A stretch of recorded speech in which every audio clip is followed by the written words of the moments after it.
Namasté mes femmes, j'espère que vous allez bien. Alors aujourd'hui, je vous présente la vidéo pour la pleine lune du 1er août. Alors le mois d'août va comprendre deux lunes, deux pleines lunes et en plus c'est deux super lunes.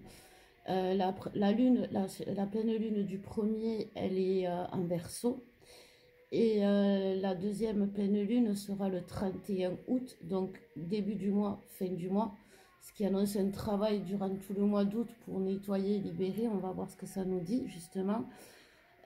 Quoi qu'il en soit, il y a un début et il y a une fin. Ça donne quand même un début et une fin. Et selon comment on est dans le parcours, ça peut annoncer une fin pour un renouveau aussi. Donc on va voir un peu, du coup, on va voir avec l'oracle de l'astrologie de la lune noire, justement, quelles sont les énergies.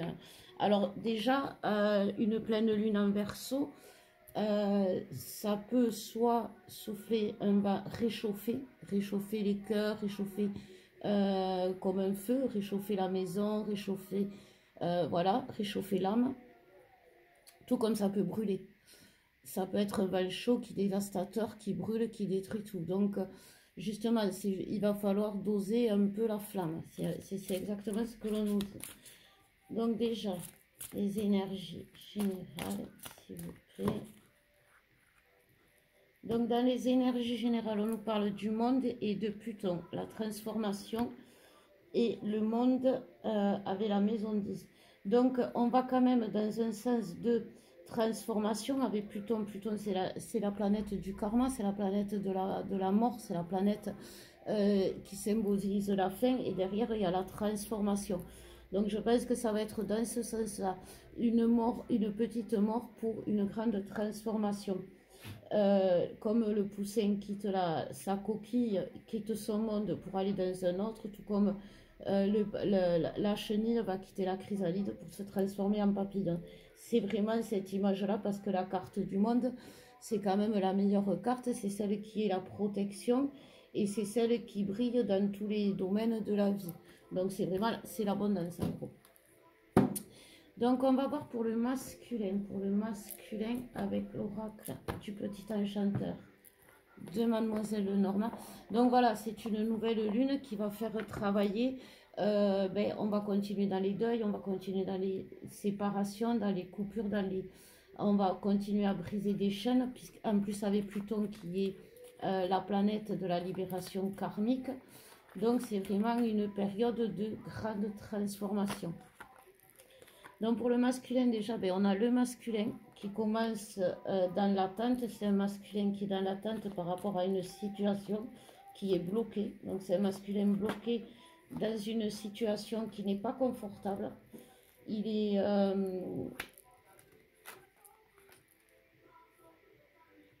Donc il y a la féminine derrière, il y a la femme qui attend aussi. Et il y a la fidélité.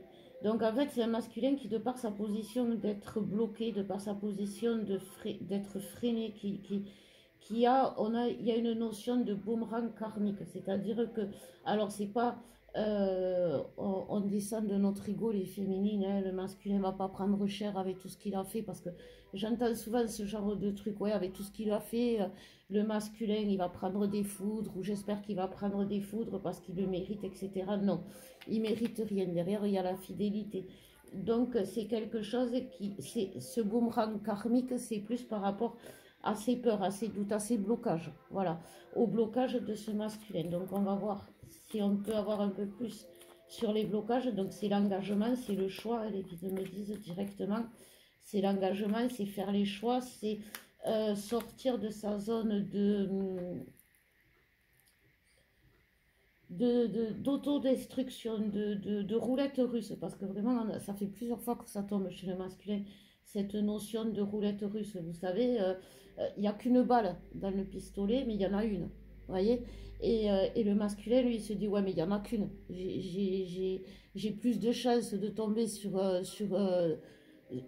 une vide que sur la balle. Donc en fait, c'est cette notion-là, mais qui fait que le masculin, il se met en danger, qui fait que le masculin, il est pas il est dans les blocages. Donc en fait, il va passer Alors il y a la sagesse derrière, on a beaucoup la sagesse aussi chez le masculin, de cette autodestruction qui ne lui fait pas peur, à cette sagesse qui lui fait peur. Parce que la sagesse, ça fait peur. Vous savez, c'est comme l'insouciance. Quand on est enfant, on a peur de rien, c'est pour ça que les parents existent à ce moment-là, hein, parce que s'il n'y avait pas les parents, il y aurait tellement d'accidents avec les enfants. Avant ces temps, quand l'âge de raison il vient, l'enfant commence à devenir raisonnable. Pourquoi? Parce qu'il prend conscience du danger. Il prend conscience qu'il peut tomber, il prend conscience qu'il peut se faire mal, il prend conscience que ça fait que si il fait pas les choses comme il faut, il peut avoir mal. Donc cette notion de danger et de souffrance possible fait qu'il devient raisonnable. Mais si on lui dit pas, mais s'il n'y a pas cette notion de danger, j'ai envie de dire, il reste dans son insouciance. C'est exactement ce que le masculin va vivre. Il va comprendre que il va au début avoir peur de tout, parce qu'avant il avait peur de rien. Et cette notion d'avoir peur de rien l'a mis en danger. Aujourd'hui, la notion d'avoir peur de tout le bloque. Donc il va falloir qu'il trouve cet équilibre. Il va falloir qu'il trouve cet équilibre. Et cet équilibre, il va le trouver par rapport à la... Alors, c'est pas auprès de sa féminine, même si c'est ce qu'il recherche, c'est plus par rapport à la façon dont la féminine, elle a appréhendé les choses, par rapport à sa façon de toujours être ancrée dans ce qu'elle est. Et quoi qu'il en soit, même si elle est face à des peurs, elle est face à des doutes, elle est face elle est elle-même. C'est ce que la féminine aujourd'hui renvoie comme image au masculin. Et cette force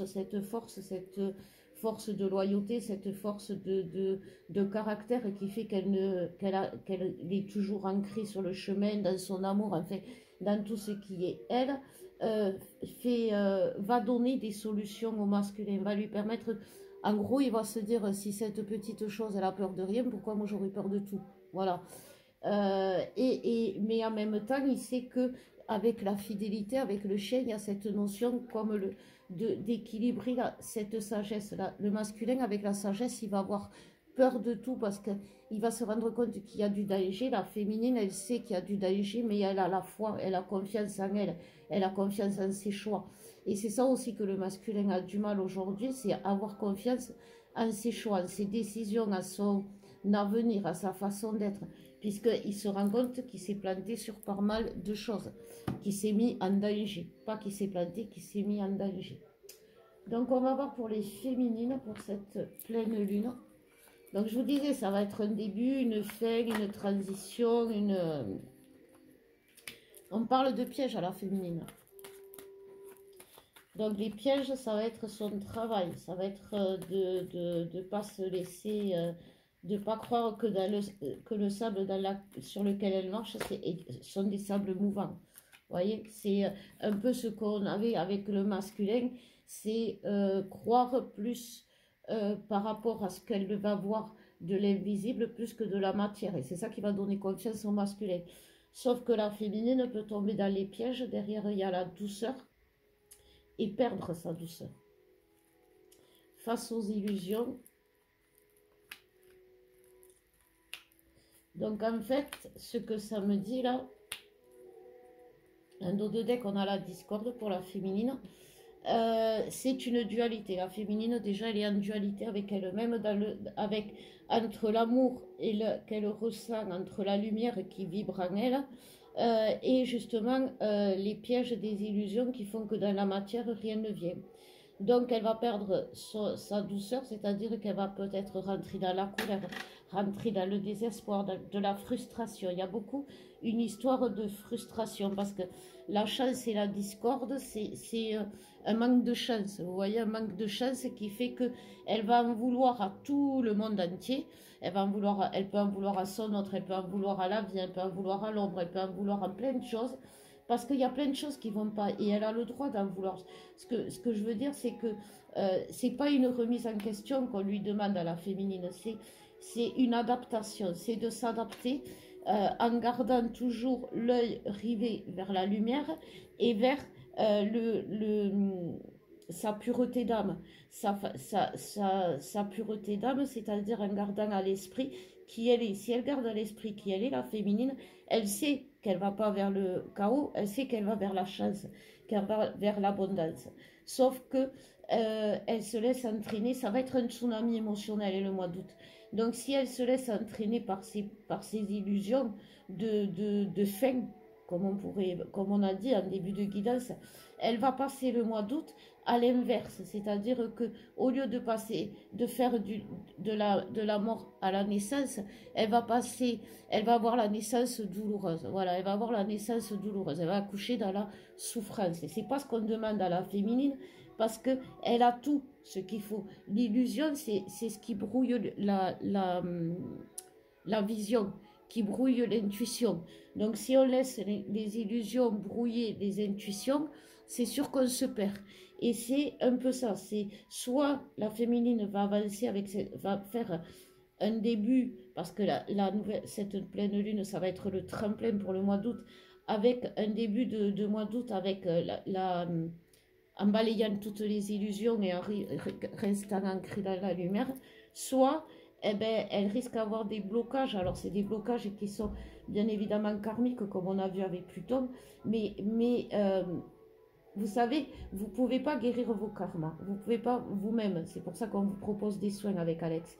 Mais par contre, vous pouvez voir quand ça ne va pas. Vous voyez, nous, on ne va pas vous appeler en vous disant, dis donc, toi là, j'ai senti cette nuit que tu avais besoin d'une libération karmique. Non, c'est à vous de déceler quand ça ne va pas, quand vous êtes dans une situation où vous n'en arrivez pas à vous sortir de cette situation, vous avez des blocages, où vous avez tout essayé pour vous sortir de cette situation, mais qu'il y a quelque chose qui bloque encore et que vous savez pas ce que c'est, eh ben c'est que vous êtes dans une situation de blocage karmique. À ce moment-là, vous allez demander une libération, un soin karmique. Mais n'attendez pas, nous on vous fait des posts, on vous fait des guidances en vous disant attention, cette pleine lune va mettre en lumière des blocages karmiques, mais si vous ne les identifiez pas ou si vous acceptez pas que vous êtes bloqué à cause du karma, vous savez, la féminine, elle a un gros souci, c'est qu'elle aimerait résoudre tous les problèmes à elle toute seule. C'est même pas le syndrome du sauveur, c'est le syndrome de la perfection. Et cette pleine lune, elle va lui apprendre justement qu'elle n'est pas parfaite, mais que pour atteindre sa perfection, elle peut demander de l'aide. Et c'est ça qui est important. La féminine, vous savez que pour atteindre la perfection, vous avez besoin d'un coup de pouce de la source, vous avez besoin de votre masculin, vous avez besoin même de l'ombre qui vous porte souci. Tous ces facteurs font que c'est vous. Mais vous, toute seule, vous ne pouvez rien faire. Et c'est pas parce que vous n'y arrivez pas, c'est pas parce que vous êtes bloqué dans une situation et que vous n'arrivez pas à vous en sortir, vous, toute seule, que vous êtes nulle, que vous êtes pas une féminine équilibrée, c'est simplement que face à un karma, on a besoin d'aide. C'est tout simplement ça.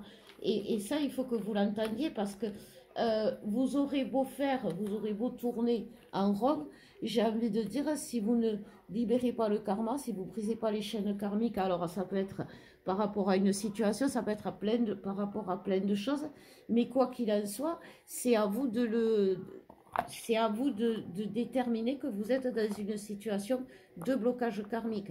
Après, savoir de quel karma il s'agit, ça c'est par rapport à une lecture d'âme, et c'est nous qui vous le faisons. Mais comme je vous disais, c'est à vous de voir si vous êtes bloqué depuis trop longtemps, que peut-être vous êtes dans une situation karmique. Aujourd'hui, c'est des blocages qui remontent même de l'enfance. C'est des situations qui se reproduisent, des schémas toxiques qui se reproduisent, même par rapport à des soucis que vous avez pu avoir par rapport à l'enfance, que ce soit des maladies, que ce soit des situations qui vous mettent en échec. Et l'échec n'est pas le seul échec que l'on pourrait admettre, c'est arriver aux portes de notre propre mort et ne pas avoir tout essayé. Vous voyez ?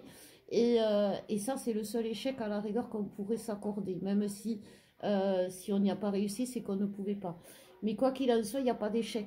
Et s'il y a échec, c'est que vous avez besoin d'un coup de pouce. Voilà. Mais l'échec n'existe pas. Tant qu'on est en vie, l'échec n'existe pas. Il y a toujours une solution pour se tirer d'affaire. C'est peut-être pas vous qui allez la trouver, et alors, c'est pas grave, hein, même Dieu, il a eu besoin de disciples, il a eu besoin d'apôtres, il y a envoyé son fils, donc voilà, il a eu besoin d'aide. Donc aujourd'hui, il faut quand même reconnaître, voilà, c'est ça, le syndrome de Dieu Tout-Puissant. Même Dieu n'a pas cet ego de dire je vais arriver à gérer tout seul. Non, parce que justement, il nous met entre les mains des indices pour nous gérer seuls. C'est ce qu'il veut, Dieu. Il ne veut pas être là toujours derrière nous en train de nous soutenir, en train de nous protéger, en train de nous guérir. Non, il met autour de nous des personnes, des situations, des solutions pour nous aider. Ça, c'est ça le rôle de Dieu. Mais Dieu ne va pas vous dire, bon, allez, c'est bon, toi aujourd'hui, tu as gagné le gros lot, c'est le loto, tu as toutes les guérisons qui te tombent. Non, il faut s'investir. Voilà. Donc, pour le lien, pour cette pleine lune, donc de super lune. Donc, alors, pour le lien... Mais c'est une lune nourricière, parce que chez les Indiens d'Amérique, c'est la lune qui s'appelle la lune des esturgeons. Et c'est la lune de la pêche, c'est la lune où on recommence, où la pêche est fructueuse, où la pêche est possible. Donc la pêche, c'est quand même, le poisson, c'est quand même symbole de la nourriture, c'est symbole de l'abondance dans beaucoup de religions. Donc voilà, c'est quand même une lune qui annonce de l'abondance. Donc le lien, on nous parle de rêve, on nous parle de jaillissement, on nous parle, donc il y a la lune, les illusions de la lune. Les illusions de la lune, c'est les karmas. Et derrière, il y a le danger. Voilà. Vous voyez, si on laisse Pluton faire son chemin, c'est comme quand on laisse Mercure rétrograde brouiller la communication. C'est exactement la même chose. On sait que Mercure rétrograde, eh ben, il faut le bordel dans la communication, donc on s'adapte. On ne va pas faire des discours éloquents le jour où Mercure rétrograde, on le sait. On ne s'énerve pas qu'à Mercure rétrograde s'il n'y a rien qui marche du premier coup, parce qu'on le sait, on s'est adapté. Aujourd'hui, on est face à une lune qui nous renvoie tous les karmas, tout le passé toxique à libérer. Donc au lieu de voir le danger proche, il est dans le passé, donc c'est un danger éloigné. Il faut y faire face, parce que sinon il va revenir, mais en même temps, il ne faut pas rester tétanisé, vous voyez, face au danger. C'est vraiment ce que l'on nous dit, parce que derrière, c'est ça qui bloque l'abondance. C'est vraiment ça que l'on nous dit, vous voyez, c'est le passage. C'est ça qui vous empêche de passer de votre état de misère actuel, j'ai envie de dire, à votre état d'abondance qui est là. Il y a une carte cachée derrière. C'est quoi la carte cachée? C'est la fin du monde. Donc attendez. Hop. Et voilà, c'est le papillon. C'est ce que je vous disais en début de guidance, la métamorphose. Donc voilà. Donc soit on reste dans sa chrysalide au risque d'étouffer, hein, parce qu'à un moment donné, quand on est un papillon dans une chrysalide, on n'a plus la place d'être. Et c'est pas notre lieu de vie. Donc il ne peut pas respirer. Du coup, soit on accepte notre état d'être, soit eh bien, on se laisse embouquiner par les énergies de Pluton qui vont nous faire croire que ben, ça ne va pas aller, ou que justement on est bien dans la place où on est bien là où on est, que c'est vraiment notre place, alors qu'au fond de nous on sait. Aujourd'hui, comme je vous disais, le passage c'est par rapport à l'âme, aux besoins de l'âme. L'âme vous hurle dans les oreilles ce que vous avez besoin. Et vous ne l'écoutez pas parce que vous avez vos peurs, vos doutes, vos illusions qui vous bloquent. Vous franchissez le pas, vous oubliez tous vos doutes, vos illusions, vos peurs, et vous verrez que ce que vous entendez, c'est la vérité. Et que vraiment de l'autre côté, il y a le passage. Et que c'est votre âme qui vous parle. Et que écouter son âme, ça peut vous aider. Ça peut vous apporter des solutions. Ça peut vous apporter le bien-être. Ça peut vous apporter quelque chose de constructif. Les illusions n'amènent jamais rien de constructif. À part une douce folie, voire une grosse folie. Voilà mes flammes. Ben écoutez, je vous fais de gros bisous. Je vous embrasse. Je vous souhaite une belle pleine lune. Et je vous dis à bientôt.